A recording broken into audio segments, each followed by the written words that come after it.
Hello, welcome to పాడ్ కవర్లో. నా పేరు Krishna Chaitanya. US Iran war అయితే ఒక పాజ్లో గెలిపోయింది.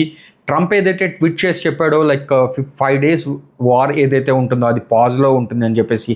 బికాజ్ టాక్స్ ఏవైతే జరిగాయో యూఎస్ అండ్ ఇరాన్ మధ్యన, అకార్డింగ్ టు ట్రంప్ అండి, ఎందుకంటే ఈ ఇరానియన్ లీడర్షిప్ కంప్లీట్గా డిక్లైన్ చేసింది, ఏ రకమైన టాక్స్ మేము జరగలేదు అని చెప్పేసి. కానీ ఈ ట్రంప్ ప్రకారం ఏంటంటే, ఇది మేము ఒక చర్చించుకున్నాము, ఒక 5 days ఇద్దరం కూడా పాజ్ తీసుకోవాలి అనుకున్నాం అని చెప్పేసి చెప్పడం జరిగింది. కానీ ఇరానియన్ లీడర్షిప్ ఏదైతే చెప్తుందో ఇది టైం బయింగ్ టాక్టిక్ తప్పితే జస్ట్ మిలిటరీ సప్లైస్ని మళ్ళీ బూస్ట్ చేసుకోవడము, లేకపోతే ఆయిల్ రేట్ని, ఏదైతే ఆయిల్ ద్వారా చాలామందికి, మొత్తం చాలా కంట్రీస్కి ఏదైతే ప్రెషర్ పడుతుందో ఆ ఆయిల్ మార్కెట్స్ని మ్యానిపులేట్ చేయడానికి అనేది ఇరానియన్ లీడర్షిప్ భావిస్తుంది.